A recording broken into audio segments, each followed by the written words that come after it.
What's up, guys? Welcome to another episode of the show radio. This is TwitchCon edition 2018. This is for the interview conversation with Dallas Dickinson from Breach. Breach is a new co-op action RPG experience where modern Earth and mythological Earth collide.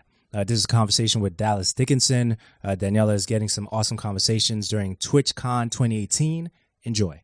Hey, Miss DJ, I'm here. I'm day one of TwitchCon. I'm sitting here with Dallas Dickinson of QC Games, CEO, and he's going to be talking to us about Play Breach and their new 1v4 game. So tell me about it. Yeah, so it is, at its heart, a co-op action RPG.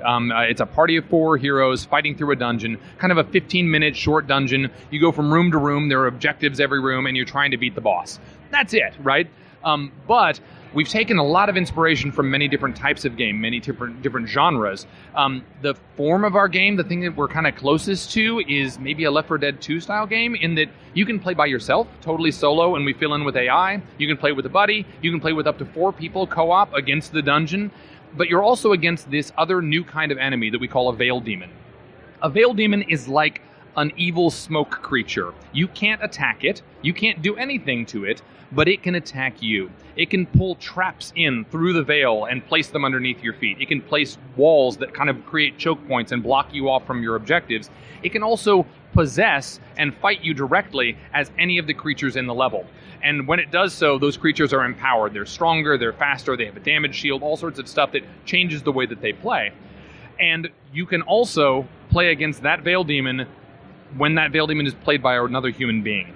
And so it's not really a PvP game per se. It is still 4 heroes against a dungeon, but the dungeon changes every single time because of the enemies that can spawn, but very much so because of the Veil Demon and what the Veil Demon might do.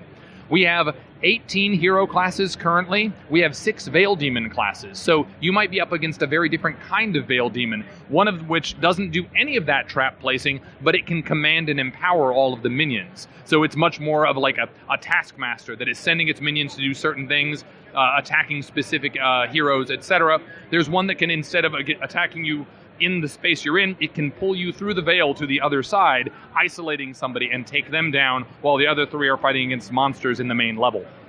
All sorts of crazy stuff can happen every time you play. And so every level, even if you played the same one against the same boss fight, it's different every single time. The game also has significant amounts of game progression, but what we like to tell people is, and this is, I apologize for gamer nerd term, this is not vertical progression. This isn't I get a plus 10 sword and then a plus 100 sword and then a plus million sword and then I have the sword of slaying all, right? It's not that kind of a game where you and I could play together and you might have played for much longer than I have, and therefore we can't, right? Like, you're level 400 and I'm a level 12, and we can't. Our game doesn't work that way. We've taken some inspiration from MOBAs, that it's all about horizontal progression. You're unlocking more options. You get new classes that are available to you. So even though it's an RPG, you start off, you make yourself look cool, you give yourself tattoos that would make your mom angry, you do whatever you want, and that is your avatar. But that avatar has access to any of these classes, and you're sort of earning new classes that become available to you as a player.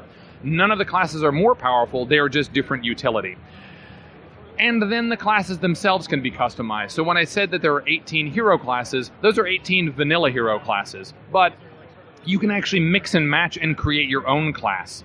So there's sort of a limited open class system, but instead of 18, it's more like a couple thousand classes that are available from day one that people can play. So all sorts of synergies, all sorts of different counterplay, all sorts of depth there that is kind of in service of, I want to do a 15-minute dungeon crawl, but I don't want to do the same 15-minute dungeon crawl that I did yesterday. It's going to be different every time based on the composition of my team, my class, how I've customized that class, and what we're up against. So what can we expect to see? What platforms? Is this going to be on console? Is it going to be on PC, Linux? What can we expect? So we are PC first. We're going to be releasing, in fact, we're already available as a technical alpha right now, available on Steam today. So people sign up, please, on playbreach.com if you want to get in. We've only invited a few thousand people at this point, but we're going to be inviting more and more over in the coming weeks. We will eventually be going to the consoles, but I don't have a specific announcement about which one goes first or anything like that yet. But the game is designed for that. You can play it today on a controller, and it's very, very good action combat gameplay, mouse, keyboard, or controller. Okay, that was going to be my next question. What kind of peripherals do we expect? On top of that, is there a pay model that you guys have?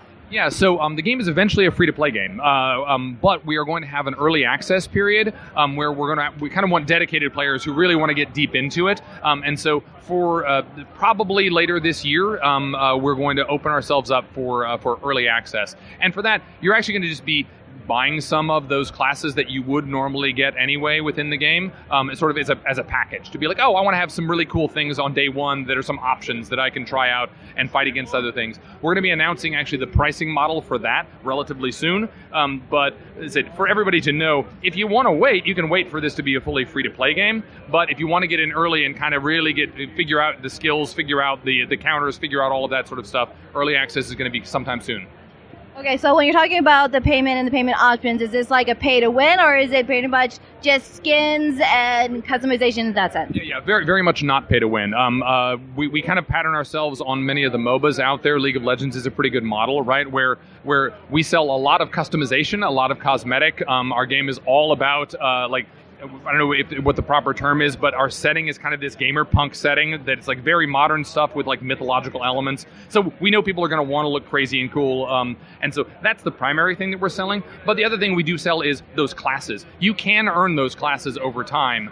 But again, like a MOBA, it's like buying another champ where you're like, that one is sick and I want to play it today. Go ahead and buy another class and add it to your arsenal. But very much it's not a pay to win game because we know that corrupts games and changes the power curve too much. Okay, so I know you said that you're in a like closed alpha state. Is there any expectations about when you expect to be open to the public? Yeah, so as I said, we're technical alpha right now. We're inviting the thousands of players as opposed to the tens of thousands, but we're going to be ramping that up.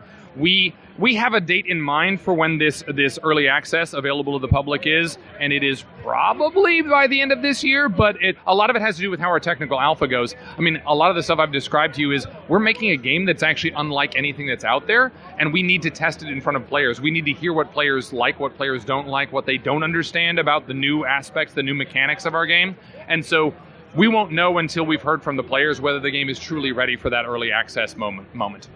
Awesome. Thank you so much for your time. So where can we find out more information about Play Breach? Yeah, so playbreach.com is the first place to go. That's where you can sign up for an account. It gets you in line for the alpha access, and you might get an invite next weekend. But you can also follow us on all the socials, and they are all at /playbreach. So check out any of those places. We have a very active Discord community where we all participate and chat with people, so that's really going well. But if you want to do the Facebooks, if you want to do the Twitters, if you want to do the Instagrams, we're in all those places as well. All right. Thank you so much for your time. Thank you. Hey, thanks for listening to our Twitch coverage. For more information, visit theshowradio.info.